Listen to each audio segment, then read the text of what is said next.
I'd always dreamed a piece of my later years, a quiet home in the woods, where the only sounds were wind to the pines and the gentle creak of my porch chair.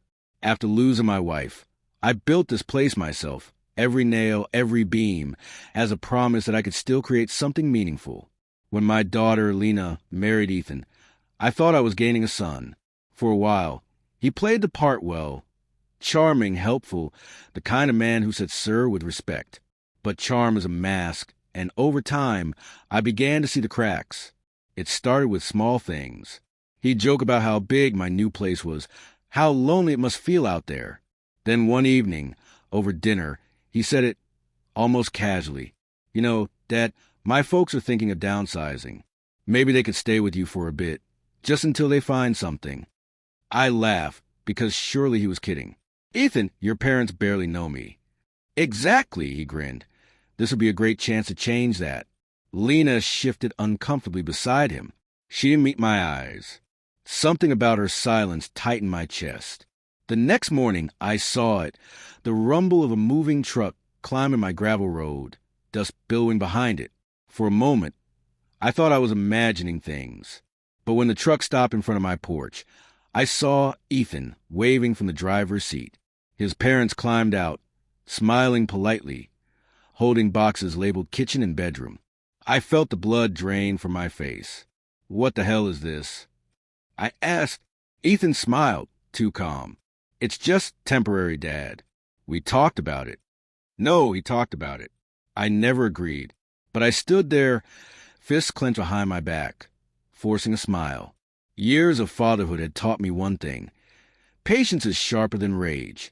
Inside, as they unloaded their things, my heartbeat echoed in my ears. My house, my refuge, was being invaded under pretense of family. As Ethan carried in a box, he whispered near my ear, voice low enough only for me to hear, "Relax. Old man, you'll get used to company." That night, I didn't sleep. I sat on the porch, staring at their silhouettes through the window, laughing in my living room. And for the first time in years, the house didn't feel like mine anymore. As I turned to head inside, I froze. Ethan's father was standing at my study door, holding a file in his hand. My private file. The next morning, I confronted Ethan over coffee. He was already in my kitchen, barefoot, wearing my robe. That robe was a gift from my late wife. "We need to talk," I said. He didn't look up. "About what?" "About your parents. This isn't a motel. They can't just..." He cut me off, his tone sharp but polite enough to sting. "They're family, aren't they? Or is that word too heavy for you?" His mother entered just then, smiling sweetly as if she hadn't heard a word. "Good morning, dear." I made pancakes. Lena came down moments later, eyes red. She'd been crying. I looked at her, silently asking the question, "Why didn't you stop this?" But she only whispered, "Please, Dad, it's just for a while." That phrase, "just for a while," can poison a home faster than hate. As the days passed, they settled in like they'd lived there forever. His father took over my recliner. His mother replaced my old curtains with floral ones. My study, the one room I cherished, became their TV room. I swallowed every ounce of anger, waiting, watching. I needed to understand Ethan's game before I made my move. That night, as I was about to head to bed, I heard faint whispers from the hallway. Ethan's voice. "He'll give in soon. They always do." The words hit me like cold steel. They always do. Who was he talking about? Me? Lena? Or was this part of a pattern? A habit of slowly taking what wasn't his? The air felt thick, heavy with deceit. I closed my bedroom door softly, sat on the edge of bed, and stared into the dark. In my head, a single thought echoed louder than my heartbeat. You picked the wrong man to play with, Ethan. The next morning, I walked into my study and froze. My family photos were gone. In their place hung a new frame. The Miller family, our new beginning. The days that followed blurred together like a fever dream. Ethan's parents filled every corner of my home with noise, opinions, and the faint scent of lavender detergent I'd grown to despise. At first, it was the small things. Harmless, they might say. My late wife's vase replaced by his mother's flower pot. The old clock in the hallway moved for better sunlight. Even my recliner, the only place I could think clearly, now had his father's blanket draped over it. I didn't say anything. I simply watched. It's strange how quickly people reveal their true selves when they believe you're powerless. Ethan strutted through my home like he owned it.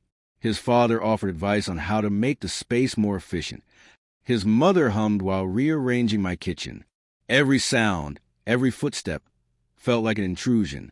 But what unsettled me most wasn't what they changed. It was what I found. Late one evening, when they'd gone to bed, I went to retrieve a folder from my study drawer, the one labeled property deed. I noticed the drawer was slightly ajar. Inside, beneath some papers, was a new folder I didn't recognize. I pulled it out. My name was typed neatly on the tab. Transfer agreement pending. The papers inside were chilling. Legal documents, half-filled, suggesting that the house would soon be jointly managed by Ethan and family. Someone had even forged my signature on one of the drafts. My throat tightened. The air felt colder than the night outside. For a long time, I just stood there in silence, listening to the creaks of the old wood, to the whispers through the vents, to the soft laughter drifting from the guest rooms. The house I built, the home meant to keep my wife's memory alive, was being stolen from me, piece by piece. I closed the folder slowly and placed it back where I found it. Revenge wasn't just a word anymore. It was a quiet, living thing growing inside me. Before heading to bed, I caught my reflection in the window. Tired eyes, clenched jaw, the look of a man about to do something irreversible. As I turned off the light, I heard a faint click from the hallway. When I opened the door, Ethan was standing there in the dark, smiling. "Couldn't sleep?" he asked. "No," I replied softly. "But soon you won't either." The next morning, I changed my approach. Instead of confrontation, I offered coffee. Instead of silence, I smiled. Ethan thought he'd broken me, that I'd surrendered. That's what men like him need. Control. The trick was letting them believe they had it. "I've been thinking," I told him casually over breakfast. "Maybe your parents staying isn't such a bad idea after all." He looked surprised, then smug. "Glad you're coming around, Dad." That word again, Dad. He used it like ownership. His mother beamed, already planning how to decorate the guest room permanently. His father nodded, saying, "Good decision, son." Families thrive together. They didn't notice the slight tremor in my hands as I stirred my coffee. It wasn't fear anymore. It was calculation. Over the next few days, I observed. I memorized their habits. When they slept, where they kept their phones, what they whispered about when they thought I wasn't around. Ethan spent hours on calls, pacing near the porch.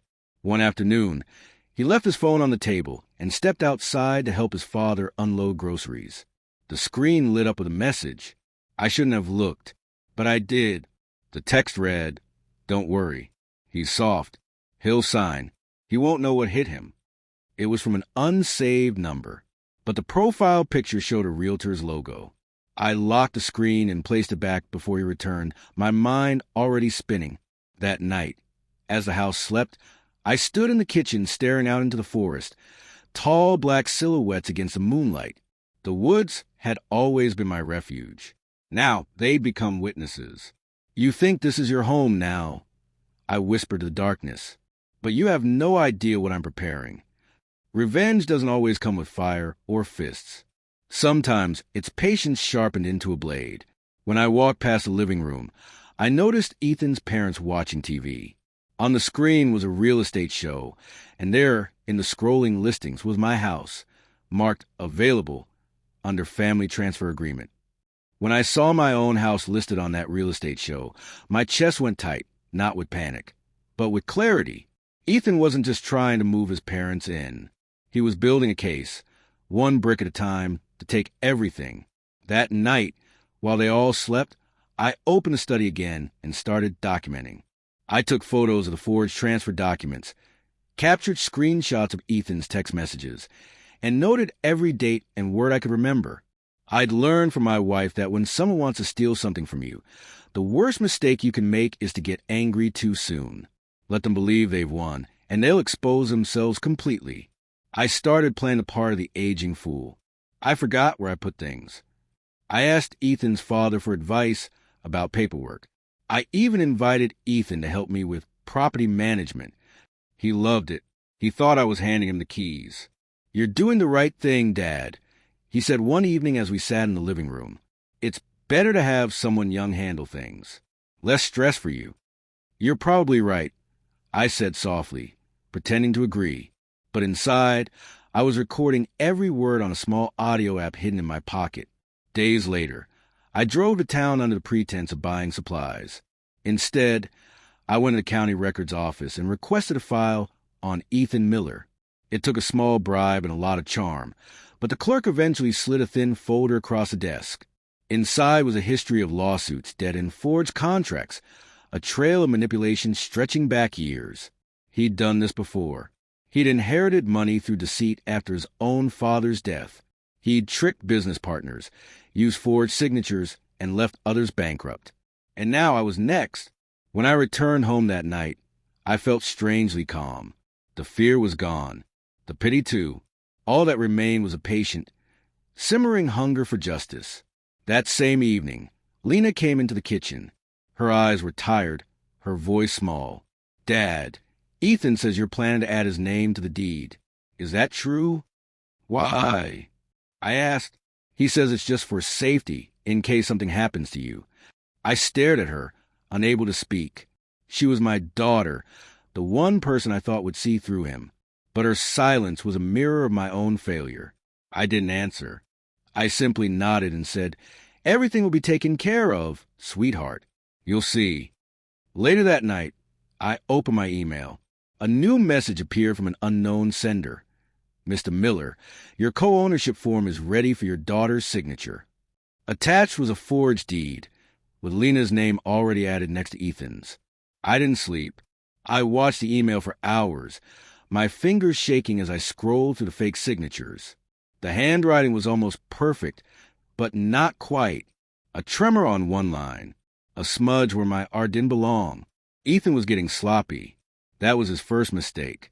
The next morning, I asked Lena to walk with me down the forest trail, a place where her laughter once filled the air when she was a child. The fall leaves cracked under our feet. "Lena," I began quietly, "why is your name on a deed you never signed?" She froze mid-step. "What?" "Don't lie. I've seen it." Her eyes glossed with tears before she could answer. "He said it was just paperwork, something to make things easier in the future." "I didn't read it all. Dad, I swear." Her voice trembled. My anger softened into something heavier, disappointment mixed with pity. She wasn't part of the scheme. She was a pawn in it. "He said we'd all live here together," she whispered, "like a real family again." I wanted to believe she was innocent, but part of me knew Ethan had wrapped his words around her like barbed wire, gentle enough to comfort, sharp enough to trap. I put my hand on her shoulder. "Lena, listen to me. You need to trust me now. No matter what happens next, don't defend him." Her lips quivered. "What are you going to do?" "End it," I said softly. When we returned home, Ethan was waiting by the porch. He leaned against the railing with that same smirk I'd grown to hate. "Nice walk," he asked. "Refreshing," I replied. He stepped closer, lowering his voice. "You should start packing soon. Old man, some changes are coming." I smiled faintly. "So are mine." That night, as rain lashed against the windows, I sat in my study with a single lamp on, reading over every forged document. Then I made a call to an old friend, Harold Bennett, my late wife's lawyer. When he answered, I said only one thing: "It's time to set a trap." When Harold answered the phone that night, his voice carried the same calm authority it always had. He'd been my wife's attorney for 20 years, sharp, discreet, and fiercely loyal. "It's been a long time, Richard," he said. "I need your help," I told him. "It's about my son-in-law. He's trying to steal my house." There was a pause. Then, in his careful tone, "Come by tomorrow, and don't tell anyone." The next morning, I drove into town before sunrise. The road was wet from the night's rain, and mist curled between the trees like smoke. When I reached Harold's office, He was already waiting with a pot of black coffee and a folder marked confidential. I told him everything, from the day Ethan's parent arrived to the forged deeds and texts. He didn't interrupt once. When I finished, he leaned back, tapping his pen. "He's using forged documents and emotional manipulation," Harold said. "Classic estate fraud. But we can use that." "How?" "We bait him into confessing, in his own words. Something he can't talk his way out of." His eyes gleam behind his glasses. "Let him think you're giving up. Pretend you're transferring ownership. We'll prepare fake papers, real enough to fool him. Meanwhile, I'll record everything legally." The plan was brutal in its simplicity. I'd host a family dinner, a celebration of unity, where I'd announce that I was adding Ethan to the property title. He'd feel victorious and careless. Harold would be nearby, listening, ready to capture every incriminating word. When I left Harold's office, the fog had lifted. For the first time in weeks, I felt like I could breathe. That evening, I found Ethan on the porch with a beer in hand. "I've been thinking," I said, forcing a smile. "You were right. Maybe it's time I shared the responsibility." He grinned, that same self-satisfied grin that made my blood boil. "Smart move, Dad. You'll thank me later." I walked back into the house without looking at him, because soon that grin would vanish, replaced by the look of a man who realizes too late that the game he played was never his to win. The next day, I received a letter in the mail addressed to the Miller family. Inside was a handwritten note from Ethan's parents. "Thank you for giving us this home. We've sold our house today. Looking forward to our new beginning." They'd sold everything, and they didn't know they were walking into the middle of my revenge. The night of the dinner arrived colder than expected. The woods outside seemed to hold their breath, and the sky hung heavy with clouds. Inside, the house glowed with warm light, laughter, the smell of roasted chicken, and the clinking of wine glasses. Everything looked normal. That was the point. Harold sat quietly in his car down the hill, connected through a hidden microphone beneath the dining table. I'd rehearsed this moment in my mind for days. Every smile, every word, every trap disguised as kindness. Ethan raised his glass. "To family," he said, grinning, "and to new beginnings." I lifted mine and met his eyes. "To new beginnings." I handed him a set of papers, freshly printed and placed neatly in a folder. His hands trembled slightly as he flipped through them. "Is this—" "The property co-ownership agreement," I said calmly. "Just needs your signature." He looked stunned, then thrilled. "Wow, I didn't think you'd actually do it." "You've earned it," I said. "After all, family takes care of each other." His parents beamed. Lena smiled weakly, still unsure. Ethan signed quickly, too quickly, without reading. Then, flushed with triumph, he started talking. "You know," he said between bites, "it's funny. People think you have to fight for what you want, but sometimes you just move in and take it." His father chuckled. "You were right, son. He didn't stand a chance." My heart pounded, but my face stayed calm. Harold was hearing everything. Ethan leaned back, swirling his wine. "Once the transfer goes through, we'll renovate, maybe even rent it out. He won't need to worry about a thing." Lena stared at him, realization dawning, horror replacing her forced smile. "Ethan, what are you talking about?" she whispered. "Relax," he said, laughing. "It's just business." Business. That's what he called betrayal. I reached for my glass and raised it once more. "To business," I said quietly. He laughed, thinking I'd surrendered. But deep down I knew this dinner would be his last meal in my house. As Ethan reached across the table for dessert, his phone buzzed. He glanced down and froze. It was a message from an unknown number. "This conversation has been recorded. Legal action in process. H.B." Ethan's face turned pale as he read the message. His hand trembled, and the room fell into uneasy silence. "What the hell is this?" he hissed, glaring at me. I calmly placed my napkin on the table. "It means," I said softly, "that this house still belongs to me, and so does your confession." He looked at me as if I'd spoken another language. You set me up? No, I said, leaning forward. You set yourself up. All I did was listen. Lena stood, her voice trembling. Ethan, please tell me this isn't true. He stammered, his mask finally cracking. It's not what it sounds like, okay?